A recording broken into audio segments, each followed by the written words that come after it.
A foreign direct investment is a controlling ownership in a business enterprise in one country by an entity based in another country. Foreign direct investment is distinguished from portfolio foreign investment, a passive investment in the securities of another country such as public stocks and bonds, by the element of control. According to the Financial Times, standard definitions of control use the internationally agreed 10% threshold of voting shares. But this is a grey area, as often a smaller block of shares will give control in widely held companies. Moreover, control of technology, management, even crucial inputs can confer de facto control. The origin of the investment does not impact the definition as an FDI. The investment may be made either inorganically, by buying a company in the target country, or organically, by expanding operations of an existing business in that country.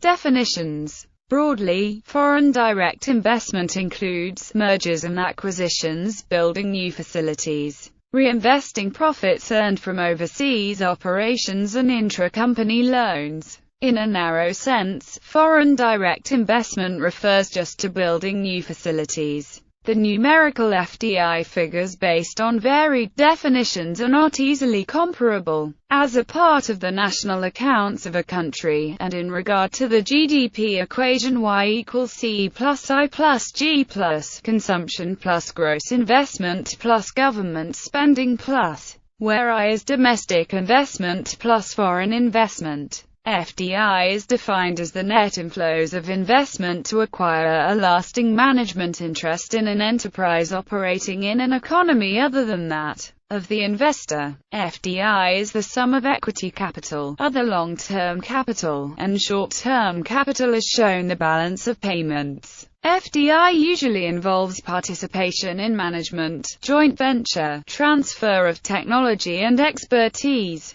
Stock of FDI is the net cumulative FDI for any given period. Direct investment excludes investment through purchase of shares. FDI is one example of international factor movements. A foreign direct investment is a controlling ownership in a business enterprise in one country, by an entity based in another country. Foreign direct investment is distinguished from portfolio foreign investment, a passive investment in the securities of another country such as public stocks and bonds, by the element of control. 1. According to the Financial Times, standard definitions of control use the internationally agreed 10% threshold of voting shares. But this is a grey area, as often a smaller block of shares will give control in widely held companies. Moreover, control of technology, management, even crucial inputs can confer de facto control. Theoretical background.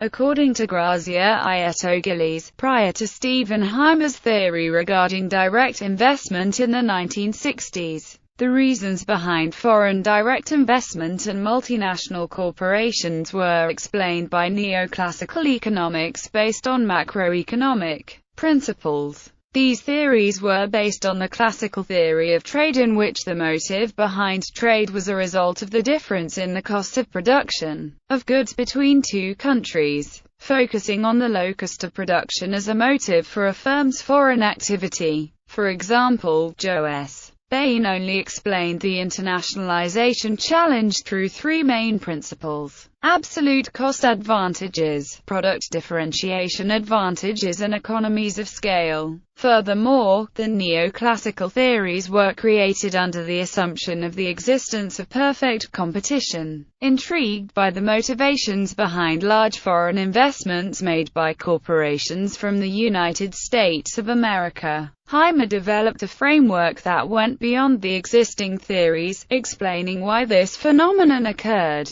Since he considered that the previously mentioned theories could not explain foreign investment and its motivations. Facing the challenges of his predecessors, Hymer focused his theory on filling the gaps regarding international investment. The theory proposed by the author approaches international investment from a different and more firm-specific point of view, as opposed to traditional macroeconomics-based theories of investment. Hymer states that there is a difference between mere capital investment, otherwise known as portfolio investment, and direct investment. The difference between the two, which will become the cornerstone of his whole theoretical framework, is the issue of control, meaning that with direct investment firms are able to obtain a greater level of control than with portfolio investment. Furthermore, Hymer proceeds to criticize the neoclassical theories, stating that the theory of capital movements cannot explain international production. Moreover, he clarifies that FDI is not necessarily a movement of funds from a home country to a host country, and that it is concentrated on particular industries within many countries. In contrast, if interest rates were the main motive for international investment, FDI would include many industries within fewer countries. Another interesting observation made by Hymer went against what was maintained by the neoclassical theories. Foreign direct investment is not limited to investment of excess profits abroad.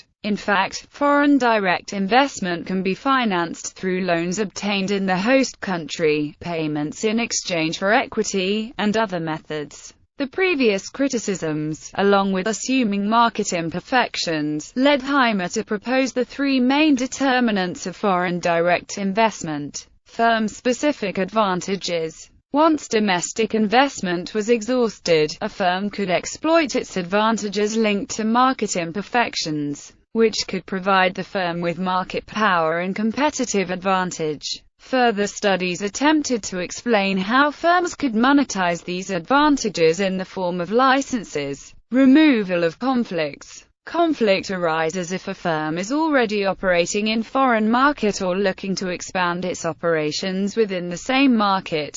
He proposes that the solution for this hurdle arose in the form of collusion, sharing the market with rivals or attempting to acquire a direct control of production. However, it must be taken into account that a reduction in conflict through acquisition of control of operations will increase the market imperfections' propensity to formulate an internationalization strategy to mitigate risk. According to his position, firms are characterized with three levels of decision-making: the day-to-day supervision, management decision coordination, and long-term strategy planning and decision-making. The extent to which a company can mitigate risk depends on how well a firm can formulate an internationalization strategy taking these levels of decision into account. Hymer's importance in the field of international business and foreign direct investment stems from him being the first to theorize about the existence of multinational enterprises and the reasons behind foreign direct investment beyond macroeconomic principles. His influence on later scholars and theories in international business, such as the Ollie theory by John Dunning and Christos Pitlis, which focuses more on transaction costs.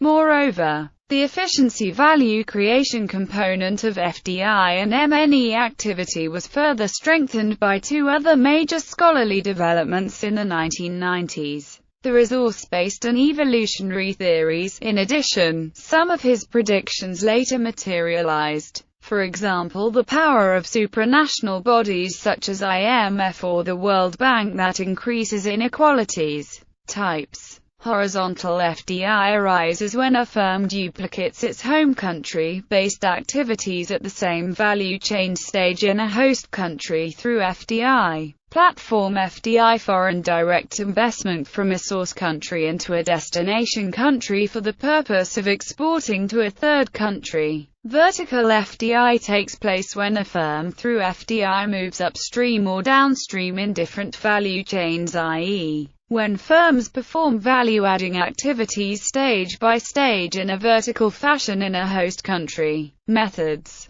The foreign direct investor may acquire voting power of an enterprise in an economy through any of the following methods: by incorporating a wholly owned subsidiary or company anywhere, by acquiring shares in an associated enterprise, through a merger or an acquisition of an unrelated enterprise, participating in an equity joint venture with another investor or enterprise. Forms of FDI incentives. Foreign direct investment incentives may take the following forms: low corporate tax and individual income tax rates, tax holidays, Other types of tax concessions: preferential tariffs, special economic zones, EPZ, export processing zones, bonded warehouses, maquiladoras, investment financial subsidies, for land or land subsidies, relocation and expatriation, infrastructure subsidies,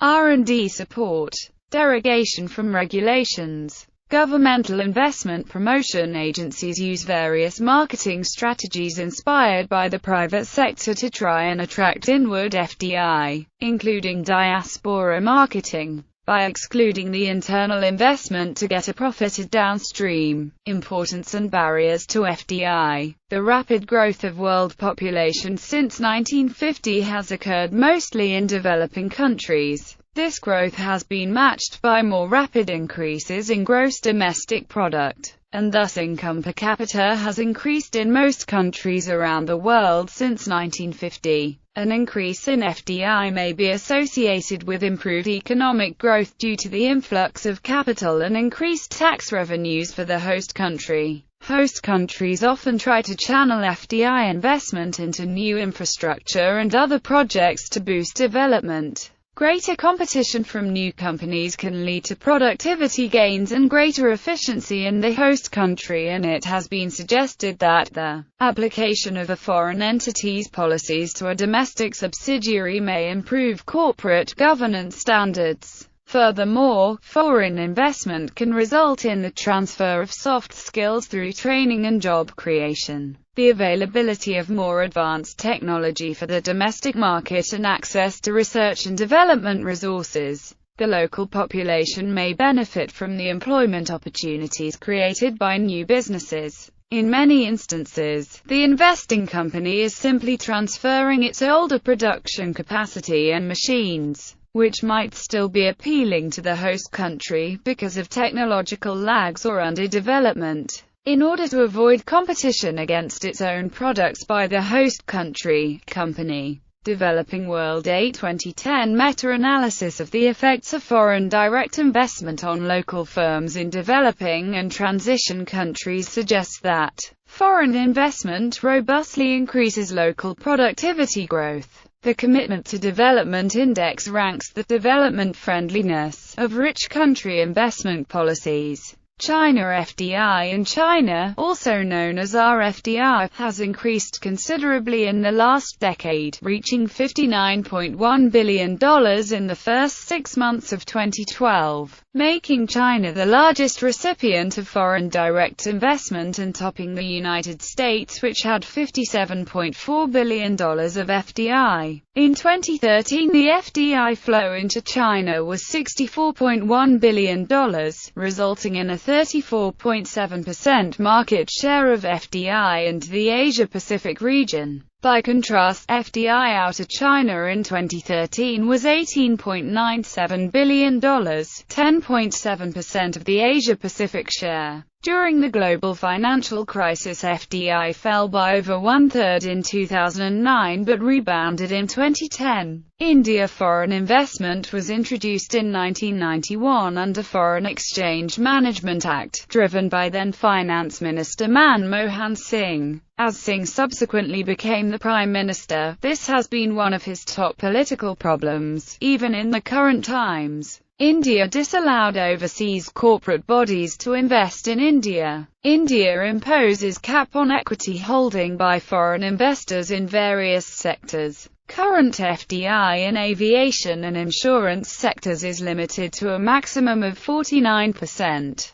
starting from a baseline of less than $1 billion in 1990. A 2012 UNCTAD survey projected India as the second most important FDI destination for transnational corporations during 2010 to 2012. As per the data, the sectors that attracted higher inflows were services, telecommunication, construction activities and computer software and hardware. Mauritius, Singapore, US and UK were among the leading sources of FDI. Based on UNCTAD data, FDI flows were $10.4 billion, a drop of 43% from the first half of the last year. 9 from 10 largest foreign companies investing in India are based in Mauritius. List of the 10 largest foreign companies investing in India are as follows. TMI Mauritius Limited, Rs 7,294 crore, $1,600 million. Cairn UK Holding Rs 6,663 crores, $1,492 million. Oracle Global Limited, Rs 4,805 crore, $1,083 million. Mauritius Debt Management Limited, Rs 3,800 crore, $956 million. Vodafone Mauritius Limited, Rs 3,268 crore, $801 million. Etisalat Mauritius Limited, Rs 3,228 crore. CMP Asia Limited, Rs 2,638.25 crore, $653.74 million. Oracle Global Mauritius Limited, Rs 2,578.88 crore, $563.94 million. Merrill Lynch Limited, Rs 2,230.02 crore, $483.55 million.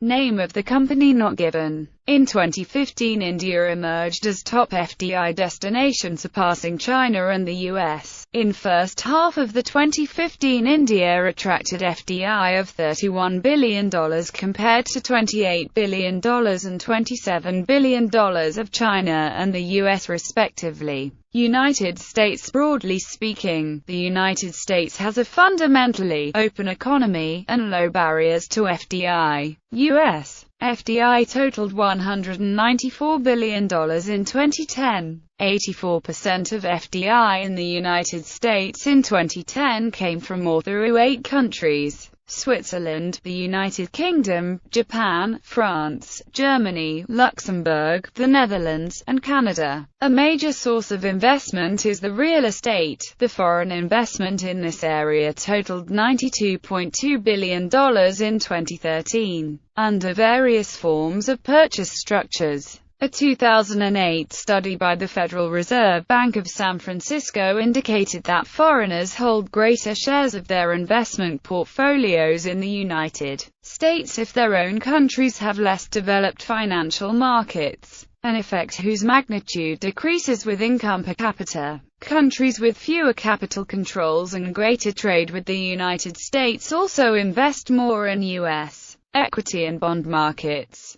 Thus, about 13% of the American manufacturing workforce depended on such investments. The average pay of said jobs was found as around $70,000 per worker, over 30% higher than the average pay across the entire U.S. workforce. President Barack Obama said in 2012, "In a global economy, the United States faces increasing competition for the jobs and industries of the future. Taking steps to ensure that we remain the destination of choice for investors around the world will help us win that competition and bring prosperity to our people." In September 2013, the United States House of Representatives voted to pass the Global Investment in American Jobs Act of 2013, a bill which would direct the United States Department of Commerce to conduct a review of the global competitiveness of the United States in attracting foreign direct investment. Supporters of the bill argued that increased foreign direct investment would help job creation in the United States.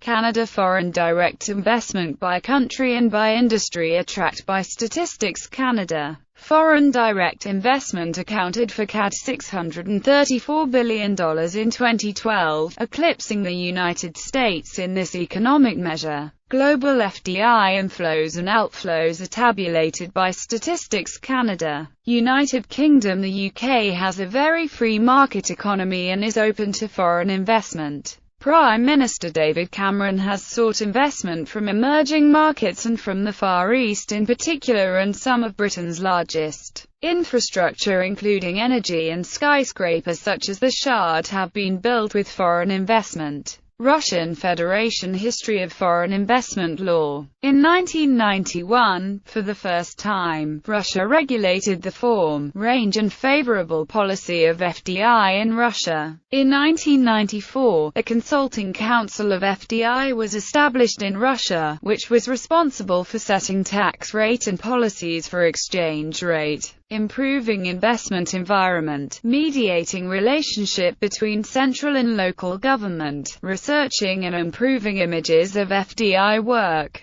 and increasing the right and responsibility of Ministry of Economic in appealing FDI and enforcing all kinds of policies. In 1997, Russia starts to enact policies for appealing FDI on particular industries, for example, fossil fuel, gas, woods, transportation, food reprocessing, etc. In 1999, Russia announced a law named FDI of Russian Federation, which aimed at providing a basic guarantee for foreign investors on investing, running business, earnings. In 2008, Russia banned on FDI on strategic industries, such as military defense and country safety. In 2014, President Putin announced that once abroad Russian investment inflows legally, it would not be checked by tax or law sector. This is a favorable policy of Putin to appeal Russian investment to come back. Structure of foreign investment in Russia. Direct investment. Investing directly with cash.